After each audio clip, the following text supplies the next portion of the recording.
Welcome to the Michigan Repair Monopoly Solutions proposal by Team Front Row. We are a group of Wayne State students interested in being able to repair what we own. First off is our team leader, Jeong-Ho Joo. He is a mechanical engineer who is a member of the American Society of Mechanical Engineers. Next up is Robert Torres. He is a Marine veteran, the treasurer of peer hackers at Wayne State, and on the road to becoming an AI architect. Then, Ehsan Hammoud is a computer science major who spent many years as a Michigan certified auto mechanic. Fourth is Mustafa Ismail. He is a civil and environmental engineer, and he is a member of the Engineering Society of Detroit. Last is myself. I am Matthew Piotrowski. I'm a biology student with a focus in human medicine. A quick outline of the presentation will be a bit of history and the problem/opportunity this has created by Jeong-Ho, followed by primary research done by Ehsan. Robert will show some secondary research findings about the repair monopoly in Michigan, and then we jump back to me for an overview of solutions, before Mustafa gives the criteria for evaluation and evaluates the solutions. Lastly, we go back to Jeong-Ho, who will close and give our final recommendation. Take it away, Jeong-Ho. Hello, my name is Jeong-Ho Joo, leader of Team Front Row. I'll be talking about the problem/opportunity statement. Until 1996, cars were only of engines, gears, seats, etc., all analog. However, according to careauto.org, big changes happened after 1996.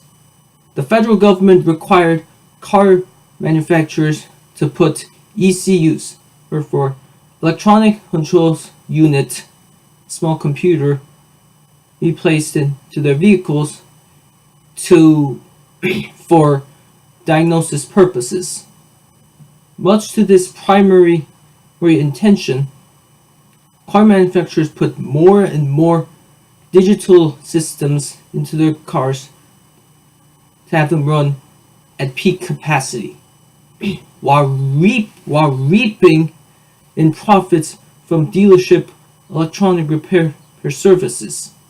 For example, a Chevy Impala's ECU replacement costs from $345 to $523. The bad news? The ECU is just like any other machine, needs regular maintenance and updates. Any mechanic who wants to even diagnose the machine must consult the car's manual or specifications. With proper information, it is possible to modify the car system so it will be more powerful or more efficient. The companies have the full right to ECU repairs and do not want to share the information because of potential profit loss. To make matters worse, the federal government passed the DMCA, or Digital Millennial Copyright Act, in 1998, giving the car manufacturers a good reason to crush any attempts of ECU repairs outside the dealership, regardless of any reason. Still, something can be done to stop this monopoly. The RTRA, Right to Repair Act. When Massachusetts passed this, car makers had to make every information necessary to repair their vehicles available, giving other states hopes of passing the act in their own state. When Michigan passes the RTRA, this will increase trade school attendance because more mechanics will be in demand because of shop competition. This will improve the overall economy. Change must happen now. More than 3 million men and women's tech jobs are at risk. All right, thank you, Jeong-Ho. Good afternoon, everyone. My name is Ehsan Hammoud, and I am a computer science major here at Wayne State University. I am also a former state certified auto mechanic for the state of Michigan. Now, before I jump into the primary research, I do want to talk a little bit of cars as they are advancing rapidly now with more technologies being incorporated into them. And with these technologies comes the requirement of more training, more knowledge to repair these types of things. Auto manufacturers today currently conceal their trade secrets from independent auto repair owners, and typically they're about 60 to 75% more expensive than an independent auto repair shop when they are repairing these vehicles. Now, these trade secrets, they are detrimental to small businesses, consumers, and mechanics. Now, these trade secrets are detrimental to consumers, small businesses, and mechanics. These three groups are the focus of the primary research. The primary research was a survey that was sent out to local businesses and to the consumers here at Wayne State, people that drive cars, people that own cars. And as I said, they are similar to the survey that was taken by Lake Research Partners in 2006. In that survey, it showed a 4-to-1 strong support for a right to repair act. Now, in 2014, a memorandum of understanding was signed between different coalitions and auto manufacturers. This was never signed, never approved by AAA, and it's really a voluntary act. It's not the NASTF, that's the National Automotive Service Task Force. They have set up a website to enforce this memorandum of understanding, and they list OEM service prices and who to contact in order to get that repair information. This, however, does not benefit consumers, nor does it benefit small business. In the current memorandum of understanding, it's written that the repair shops still do not have access to GPS-related repairs. So our first initiative was take the independent repair shops and survey them and see what they lacked. We wanted to know the knowledge, what trainings the mechanics have, what certifications they have. Can they repair ECUs, electronic control units, and their credentials, if they're ASE certified or not. And we also asked for general knowledge about if they know about the NASTF website that is there to help. With available resources, we asked them which available resources are available, whether it's for parts, for tools, for repair information, how easy it is for them to retrieve that information or get those parts, and also generally how their business is growing. Is this memorandum of understanding actually helping them, or is it hurting them, or doing nothing at all? We want to know like their daily car counts, take into factors how often they turn away customers, and the actual costs associated with access to the repair. Our independent repair shop survey, it indicated that the mechanics they lack needed resources, and ECUs are almost impossible to fix without this repair information. They also noted that the NASDF site does not have any kind of use for them, and the cost for repair access it outweighs the benefits. Through the survey, we've seen a very, very strong support for the Right to Repair Act. And now we're going to move on to our consumer survey. And this pretty much want to know the ownership status, like how often people drive, how many cars do they own. In the state of Michigan, on average, typically a household has 2 cars. People own 2 cars per household. And we also want to know the knowledge. Do they know anything about ECUs and about repairing an ECU and how they could only go forward their vehicle to a certified dealership to have those repairs done. We also want to know about the repair experience overall. How long did it take? What kind of costs did they incur while getting their car repaired? And if their vehicles were under any type of warranty to cover for these repairs. And the support part, we want to know, would the residents of Michigan want a Right to Repair Act and see how what's actually stopping them from going through. Through our consumer survey, we're able to tell that most people own or drive a vehicle. I'm sure most of you drove a vehicle here today or were in a vehicle to get here. And when cars do fail, less than 50% of the people we polled actually take their car to an independent repair shop. Numbers should be typically higher than that if we want small businesses to flourish, but if they're being forced to go to the auto manufacturer to repair their vehicles, then we definitely have an issue. Most consumers spend about 3 to 5 days getting their vehicles repaired, and in this time they incur costs to either rent a vehicle or call up an Uber or some other type of ride sharing just to get around. We also know that consumers don't know anything about an ECU, and they don't even know that the manufacturer is the only one that can repair that ECU. So obviously this in turn gave much stronger support than we thought for a Right to Repair Act in Michigan. To conclude, we know that a problem does exist in Michigan, and consumers are paying for it, small businesses are paying for it. Consumers are paying more out of pocket for repairs than they should. They're being left without a car for days at a time, sometimes weeks.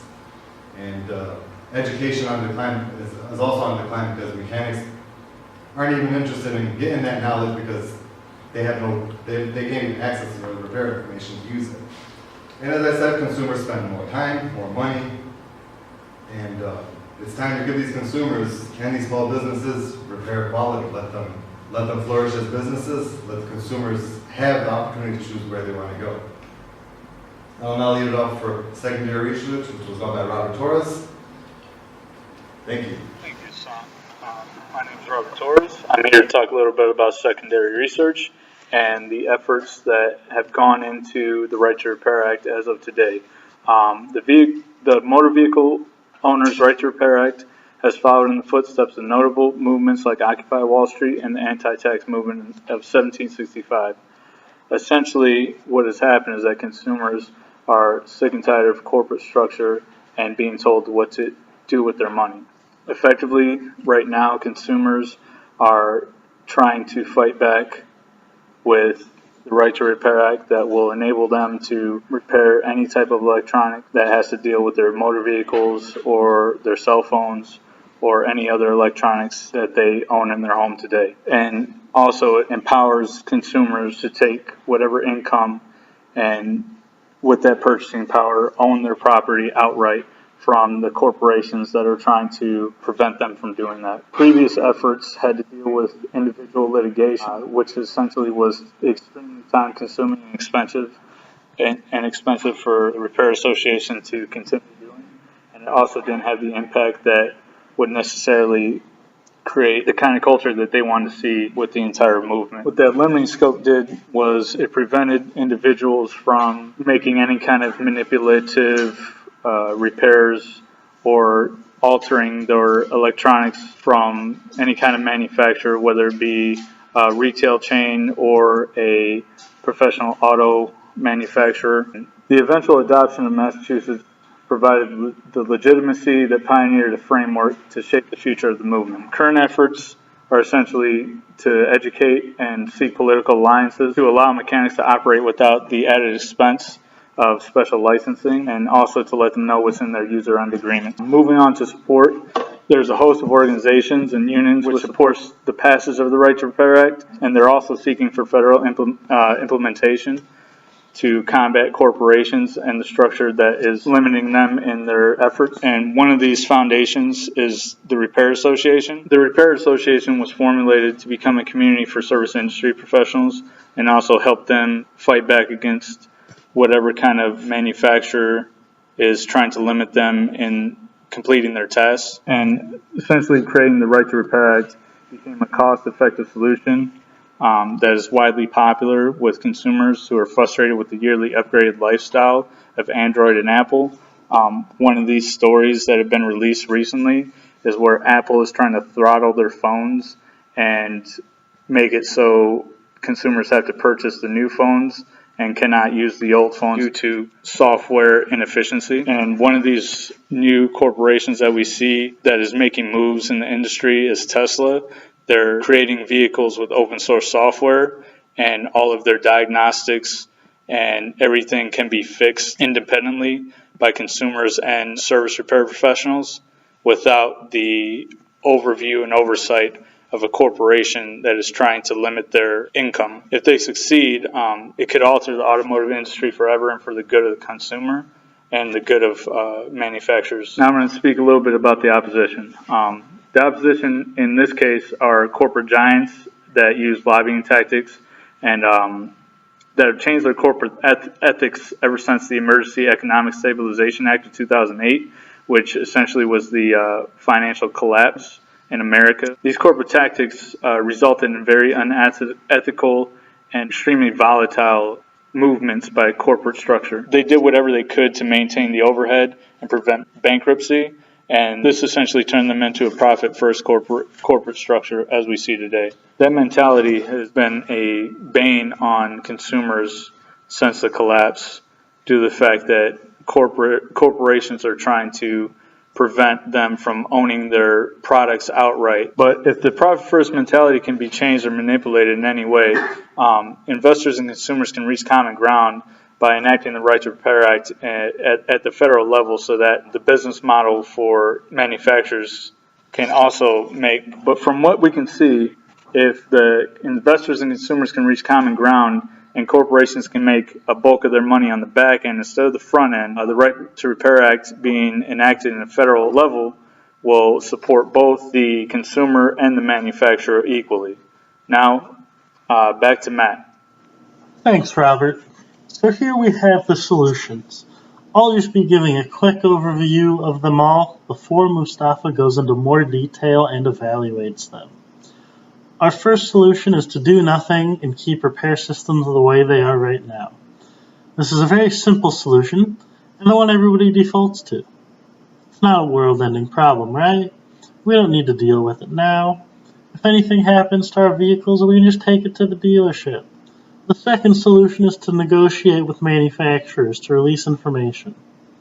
This is another fairly simple option in concept.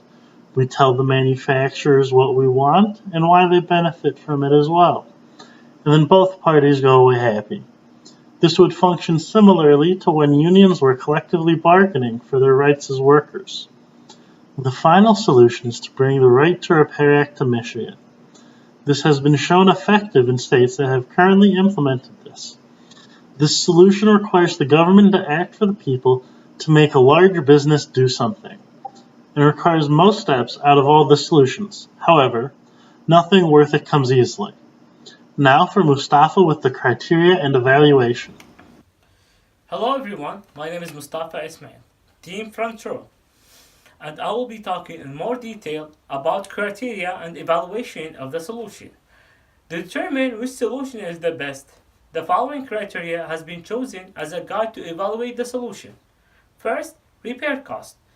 A big part of the desire to change is lower repair cost, both money-wise and how long vehicles repairs take. Second, how will this affect consumer choice?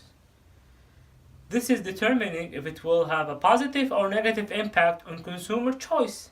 Based on research we have done with consumer surveys, most people would like freedom of choice where they can repair their vehicle. Third, independent auto repair effect. This is important because currently independent auto shops must pay service fee to get access to the electrical rights and information to vehicles. We will determine if the solution could possibly increase, decrease, or have no effect on these costs. Fourth, effectiveness of past attempts at these solutions. These solutions might not be novel. So if they have been previously attempted, how did they work? What outcome did the area experience? A good solution may have been previously implemented in other areas and should be given more merit if it was successful. Evaluation of the solution. Do nothing and keep repair system the way they are now. It will have no impact on repair cost. It will continue to stay the way they are. Consumer choice will also be unaffected. They will still be forced to go to a dealership mechanics for ECU related repairs. Independent auto mechanics will still be unable to repair the ECU related issue unless the mechanics pay for the information from the manufacturer. Second, negotiate with the manufacturer to release the information. Negotiation with the manufacturer for the release of the information should lower repair cost. If multiple places have access to the information and can repair ECU related issues, then competition will arise to decrease prices. If manufacturer release the information, then consumers should have more choice where they can repair their vehicles. Also, if they made it public, people can choose to repair their vehicles themselves. Bringing the Right to Repair Act to Michigan. bringing the right to repair legislation into Michigan will reduce the cost of repair, both for individual and independent auto mechanics. With the Right to Repair Act legislation require to release the information and the availability of the spare parts for repair. Also, auto mechanics and consumer will be able to get all the information they need to repair without going to the dealership. Right to repair should be difficult to pass. However, with the help of repair.org and any other group that are interested to get these laws passed. Since this opposition has been overcome in many different states, Michigan should not be any different. Hello, it's I, the leader again, to talk about the final part of the proposal. Recommendation. Based on our research, we highly recommend bringing the RTRA to Michigan by submitting it to state Congress so they can review it and vote on it. The act is beneficial not only to owners by allowing them to fix their own cars better than factory conditions, but to the independent mechanics as well, because the information would be readily and easily available for them to fix any vehicle electronics at a lower price than dealership services. Shops would fix more vehicles, competing with each other, increasing demand and incentive for prospective mechanics to work after trade school. Competition will improve the overall economy also by lowering car mechanic unemployment. However, car companies will benefit as well by selling more vehicle service parts, increasing their profit margin. Of course, if owners cannot do repairs or shops cannot do them, dealerships are still available to repair vehicle electronics. Dealerships can keep their usual repair prices and duration as rates before RTRA. Difference after the act, owners have more options to fix their specific needs.